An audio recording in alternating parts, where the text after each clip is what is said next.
Cześć! Jeśli fascynuje Cię temat kwiatów w akwareli, ale zmagasz się z tym motywem i ciągle nie do końca wiesz, jak sobie z tymi kwiatkami poradzić, ten odcinek jest właśnie dla Ciebie. Rozpoczynam serię kwiatową, gdzie stopniowo będę budować skalę trudności, aby każdy przy odrobinie chęci i treningu mógł sobie namalować tak, tak lub na koniec nawet tak. Zaczynamy. Jeżeli zależy mi na realistycznym efekcie w akwareli, muszę sobie wykonać bardzo dobry podrysk, który ułatwi mi później pracę i prawidłowo zakomponuje arkusz.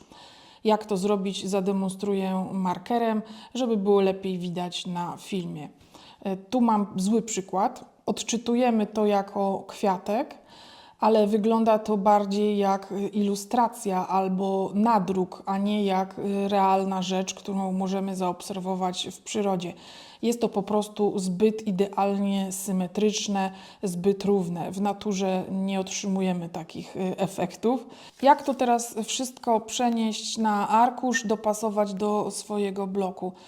Oczywiście mogę to sobie wszystko przekalkować albo metodą kratkową przenieść na mój papier, ale w ten sposób nie wyćwiczę ani swojego oka, ani swojej ręki. Kształcenie umiejętności rysunkowych jest bardzo ważne, dlatego że nie da się dobrze malować, gdy nie umie się dobrze rysować. Czyli umiejętności rysunkowe i malarskie trzeba sobie rozwijać równocześnie, by widzieć bardzo szybki postęp. Zaczynam od przyjrzenia się zewnętrznemu kształtowi. I jeżeli ja sobie tak tutaj bym to połączyła, te płatki w okręg i zrobiła taką obwódkę, to ja widzę, że to nie jest koło, to jest bardziej takie jajko. Więc teraz narysuję sobie to jajko na moim arkuszu. Zostawiam sobie tutaj trochę miejsca, żeby mieć trochę przestrzeni na tło. Środek kwiatka również nie wypada idealnie na jego środku. Więc wrysuję go sobie mniej więcej gdzieś tutaj. I też nie jest to idealne kółko. Jak się przyjrzymy, jest to jednak taki kształt trochę bardziej jajkowaty. Nie trzeba malować idealnego koła. Teraz delikatnie zaznaczę sobie osie moich płatków, oddając ich kształt w trójwymiarze. Czyli moja oś nie jest linią prostą, tylko jak powtórzę to na zdjęciu, to widzę, że to jest jednak taki kształt bardziej falisty i mogę sobie tutaj te osie tak wyszczególnić w każdym płatku. Przyglądam się, które płatki są najbliżej mnie, czyli są na wierzchu, i teraz oddam ich kształt na moim podrysie. Mam już dwa płatki, które są najbliżej obserwatora, czyli są najbardziej na wierzchu. Teraz będę dorysowywać po kolei te, które są pod spodem. Nie zależy mi na super, hiperrealistycznym wykonaniu tej akwareli, więc te kształty nie przejmuję się, że to nie wygląda super idealnie jak to. Staram się bardziej oddać charakter i ukształtowanie tego płatka mniej więcej. I teraz wrysuję sobie moje pozostałe płatki w kolejności takiej, jak występują na kwiatku. Pozostaje mi narysować tą obwódkę z pręcików, ale też nie zrobię tego idealnie, ani takim jednolitym okręgiem. Podzielę to sobie na takie małe kępki. Będzie, myślę, się łatwiej malować i efekt będzie bardziej realistyczny. Zrobię sobie 3 liście. Dlaczego 3? No, jak mawiali starożytni Rzymianie, omne trinum perfectum, czyli wszystko, co potrójne, jest perfekcyjne. Jest to bardzo stara zasada kompozycyjna, mówiąca po prostu o tym, że jeżeli dubluję elementy, to taką pierwszą liczbą, którą mogę powtarzać, jest liczba 3. Będzie to wtedy wyglądało bardziej naturalnie. Liście również postaram się rozmieścić tak niesymetrycznie i tutaj sobie zrobię może jakiś większy liść, i jakiś mniejszy pod spodem. No i został mi trzeci liść. Tutaj może sobie zrobię jakiś taki mały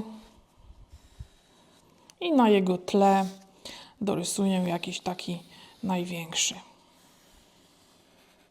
Od razu można stwierdzić, że to wygląda trochę bardziej realistycznie, trochę lepiej dla oka. Narysowałam linie pomocnicze, by równo przykleić moją kartkę do deski. Każdy element wykonany dokładnie podnosi jakość mojej pracy i wpływa również na cenę. Jest to dla mnie hobby, ale moje prace nie muszą lądować w szufladzie. W szufladzie lądują te nieudane. Te, które są udane, każdy artysta powinien prezentować światu, czy to na swojej stronie, czy to startując w konkursach, czy to na przykład sprzedając.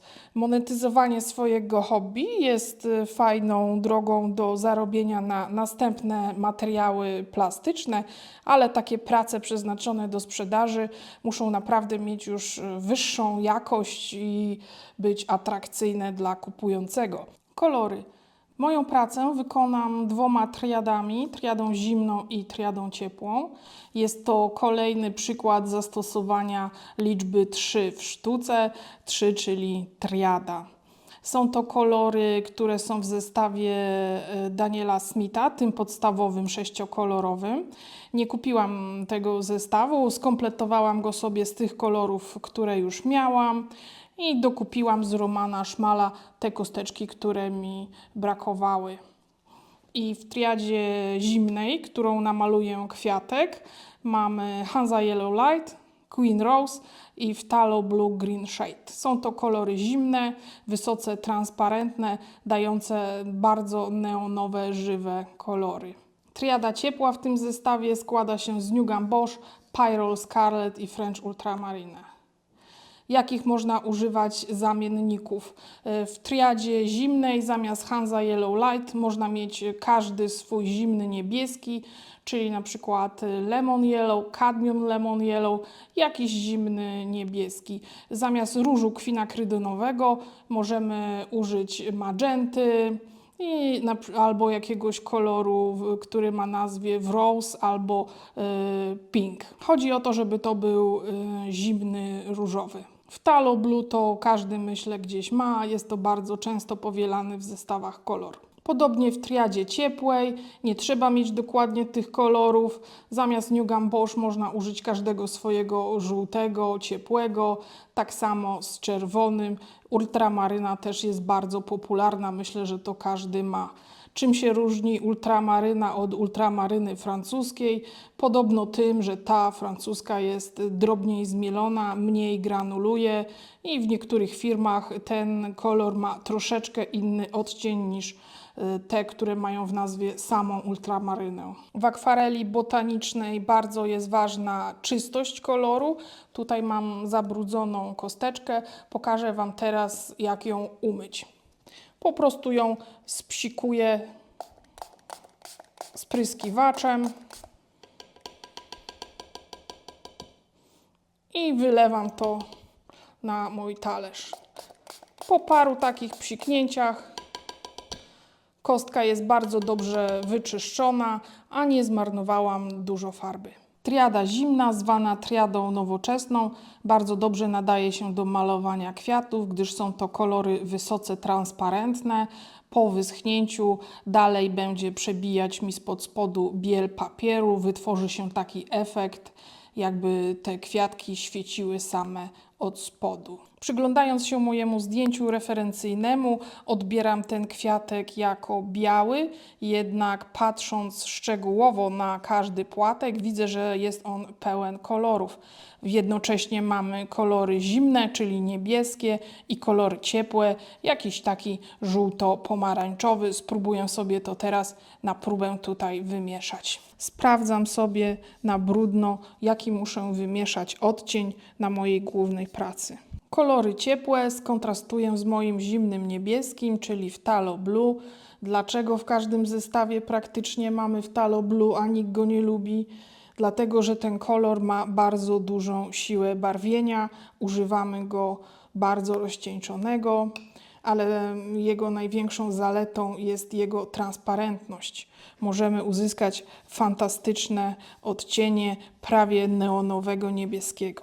Bardzo ważne jest zrobienie tej mieszanki jednak lekko pomarańczowej, gdyż w kontakcie z niebieskim będę mieć mniejszą szansę uzyskania na połączeniu kolorów ciepłych i zimnych zielonego. Nie chcę mieć zielonego na płatkach.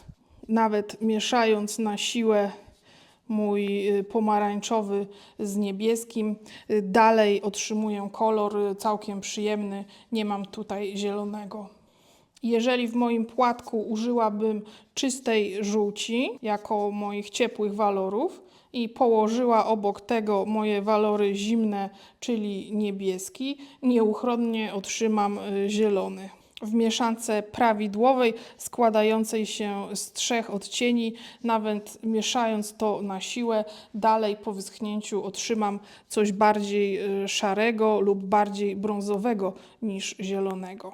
Mój kwiatek malowany delikatnymi kolorami transparentnymi skontrastuje z tłem malowanym triadą ciepłą, gdzie mogę uzyskać intensywne odcienie, które nie są tak transparentne. Ten kontrast przeźroczystych kolorów i półprzeźroczystych spowoduje, że mój kwiatek jeszcze bardziej będzie sam wyskakiwał z tła.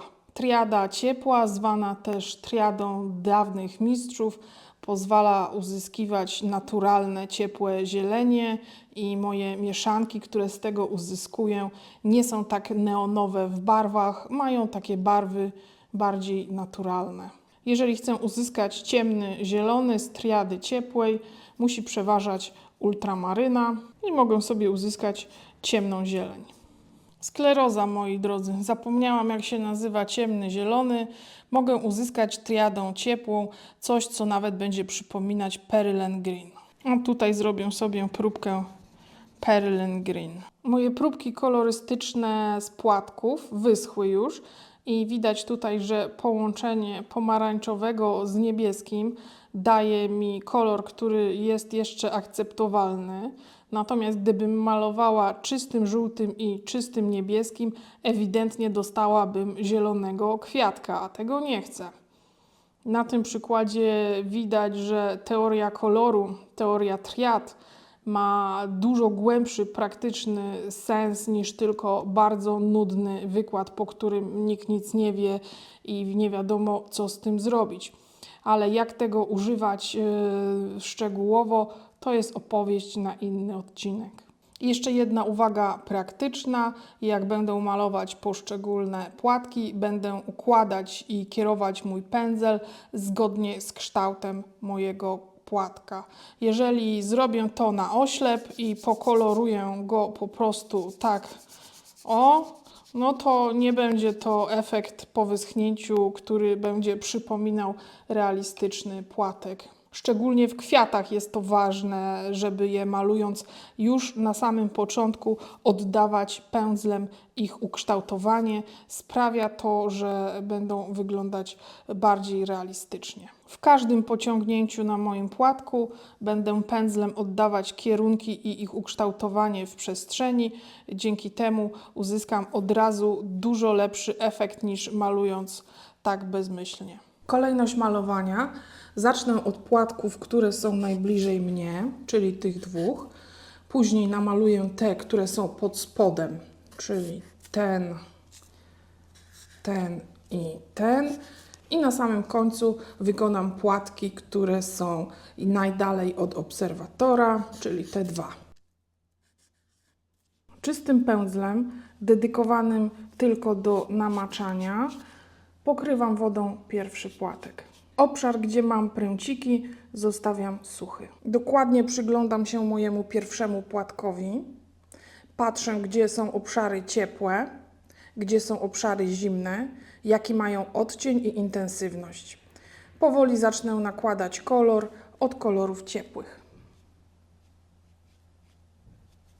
Intensywność dopasowuję do poszczególnych obszarów. Tutaj widzę, że mam taki obszar ciepły, ale dużo jaśniejszy niż ten pierwszy, więc rozrzedziłam swoją mieszankę i ją wpuszczam w taki kształt, jaki widzę na płatku.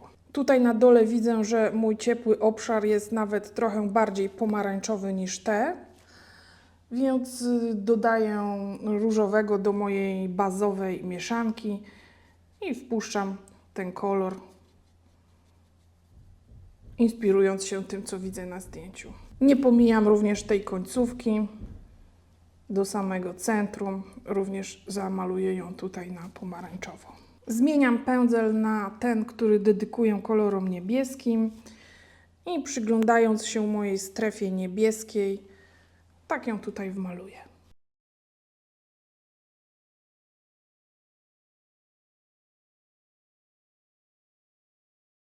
W tym obszarze i w tym obszarze dostrzegam troszeczkę fioletu i postaram się to odwzorować na moim płatku. Po prostu do mojego niebieskiego domieszam odrobinkę różowego. W tym obszarze również mam taki jakiś fioletowo-niebieski. Też postaram się tutaj wpuścić trochę innego odcienia.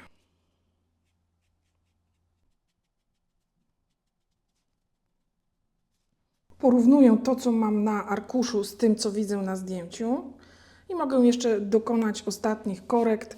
Tutaj widzę, że mogę zaryzykować trochę bardziej pomarańczowy ton. Może jeszcze tu.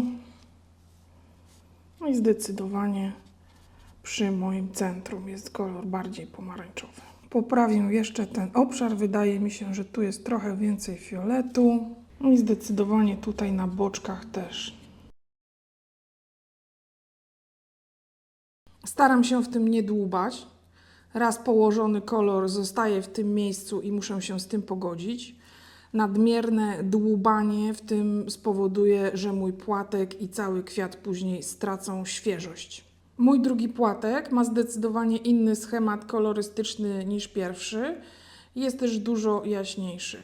Ma również cienie, ale na tym etapie cienie pomijam. Maluję tylko kolory bazowe. Ponownie namoczyłam super czystą wodą i super czystym pędzlem mój obszar roboczy i wpuszczę teraz kolory. Kolor niebieski jest tutaj super delikatny i czysty, więc też tak postaram się go tutaj wprowadzić. I końcówka przy moich pręcikach jest trochę bardziej intensywna. Jeszcze tutaj widzę troszeczkę niebieskiego, więc takim odciśniętym pędzlem z nie za dużą ilością wody dodam sobie tutaj ten niebieski akcent. Tutaj na końcach troszeczkę fioletowego, ale już tylko minimalnie. Nie chcę zamęczyć mojego płatka. Teraz poczekam, aż to wszystko kompletnie wyschnie i zabiorę się za następne płatki. Porównując odcienie na moim pierwszym płatku z tym, co widzę na tym kolejnym, który jest pod spodem, dobieram odpowiedni walor, albo silniejszy, albo słabszy, w zależności tego, jak to widzę, i wprowadzam sobie powoli te kolory. Ja wiem, że to na razie w ogóle zupełnie niczego nie przypomina, ale zaufajmy papierowi, zaufajmy procesowi. Ocenię to dopiero, jak to wszystko będzie namalowane do końca. Czekam chwileczkę, aż trochę woda się wchłonie w kartkę. Nie maluję teraz na takiej super mokrej plamie. Chcę mieć troszeczkę większą kontrolę nad rozprzestrzenianiem się koloru niebieskiego. Maluję czystym, jasnym kolorem, odciśniętym pędzlem. Ostrożnie, nie chcę tutaj zrobić bałaganu.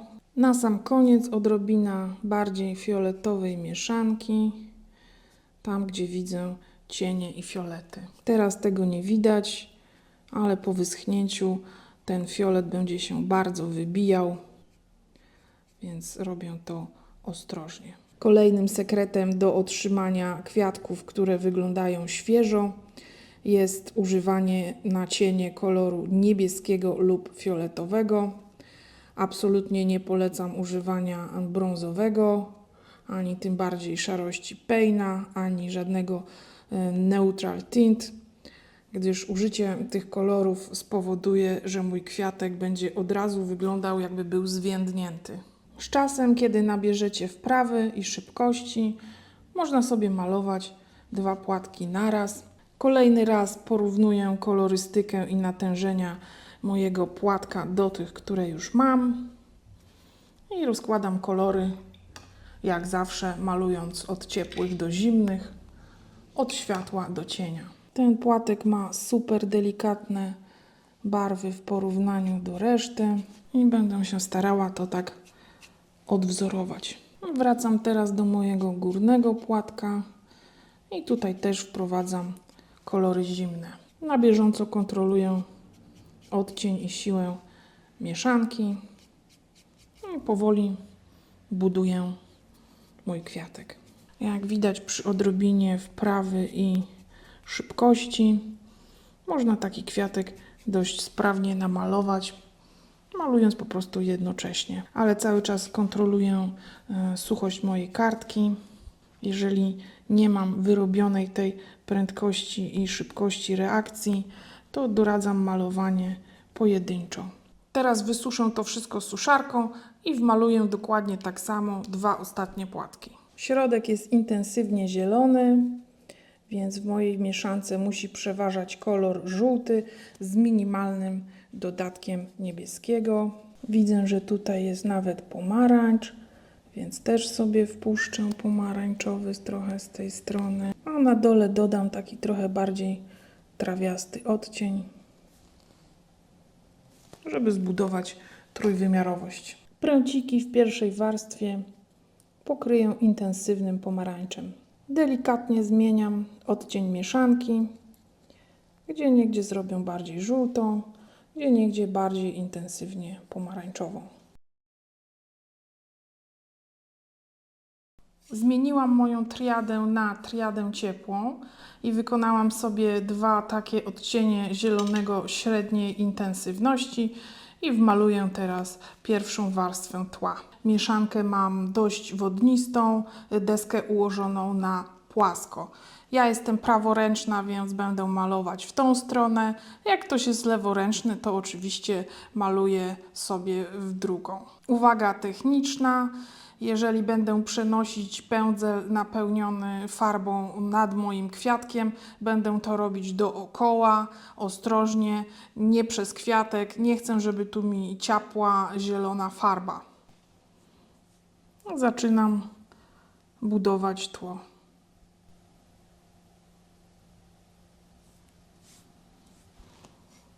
Miejscami wpuszczam troszeczkę inny odcień i sobie tutaj powoli dojeżdżam do krawędzi mojego płatka.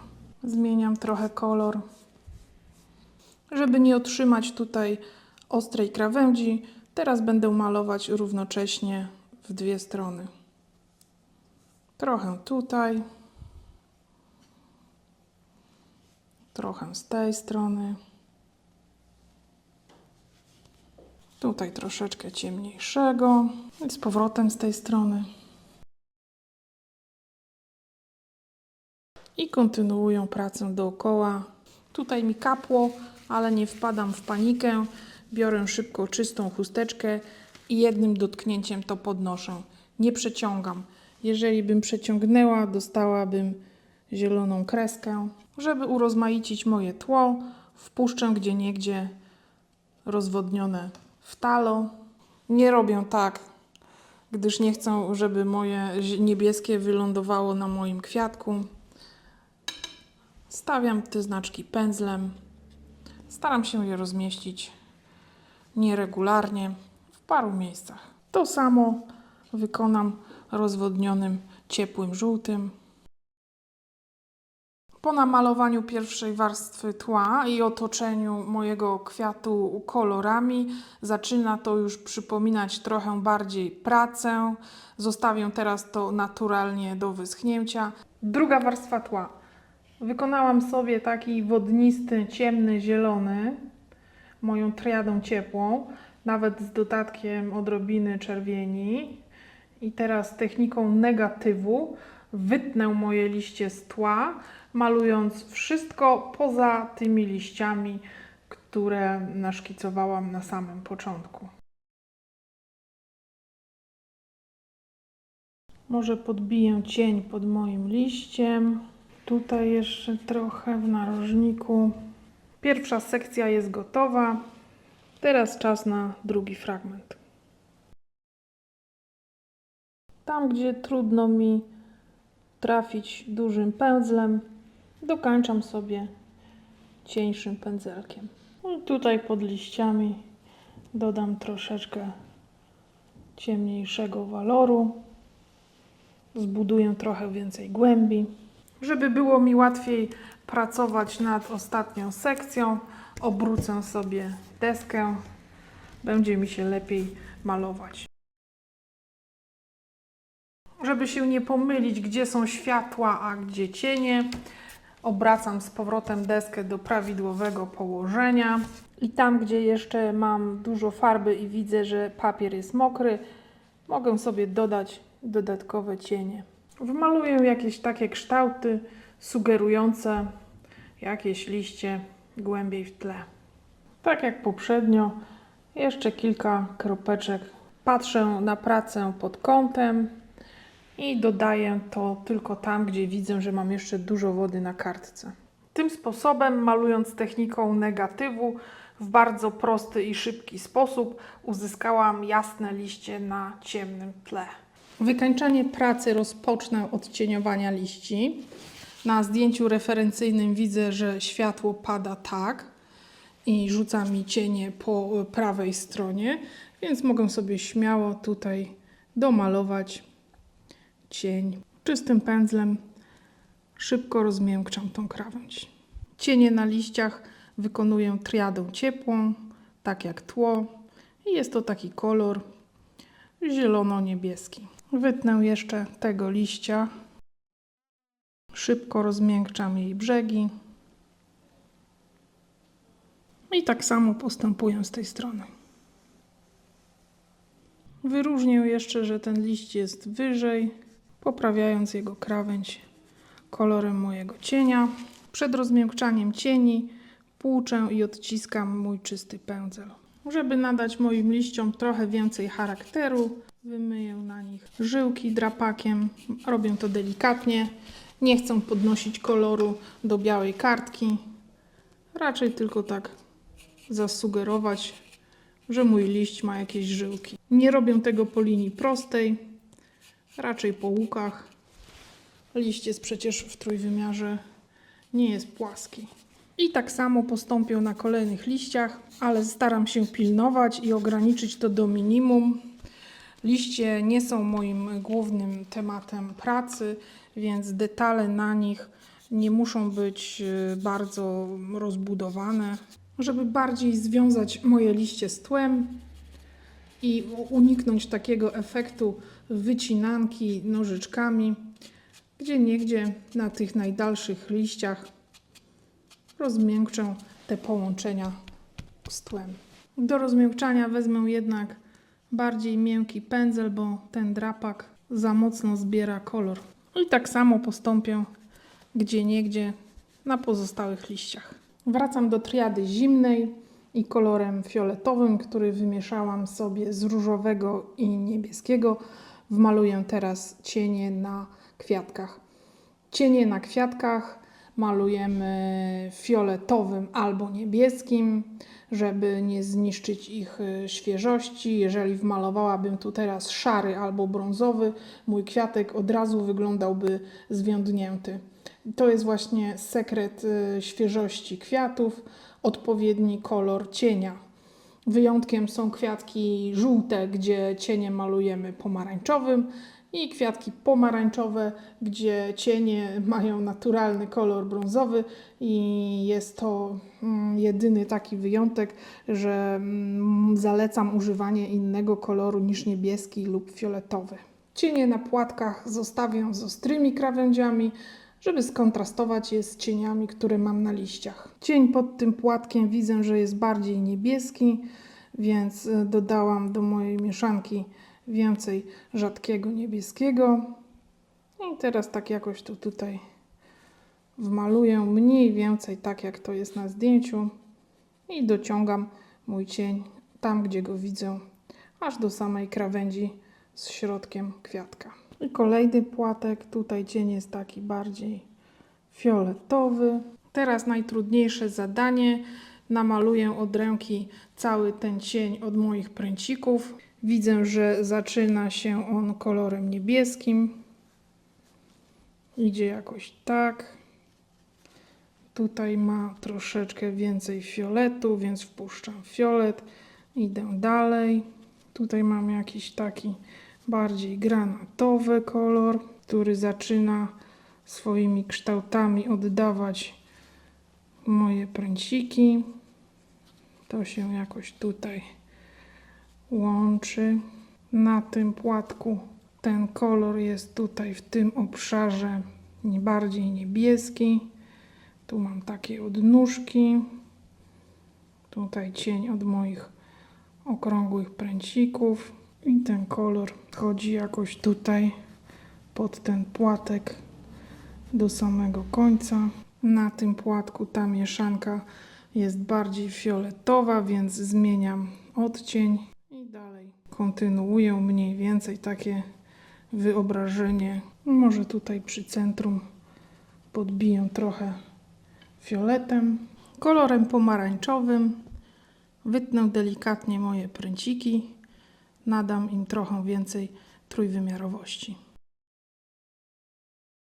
Podobnie jak w przypadku liści, na tych najdalszych płatkach rozmiękczę miękkim pędzlem niektóre krawędzie.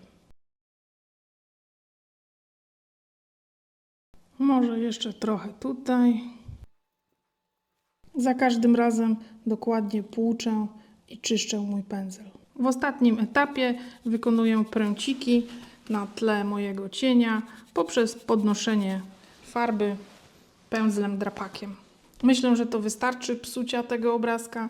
Teraz w nagrodę pozostaje mi najfajniejsza rzecz, czyli ściągnięcie taśmy. I tak prezentuje się efekt finalny. Dziękuję za oglądanie.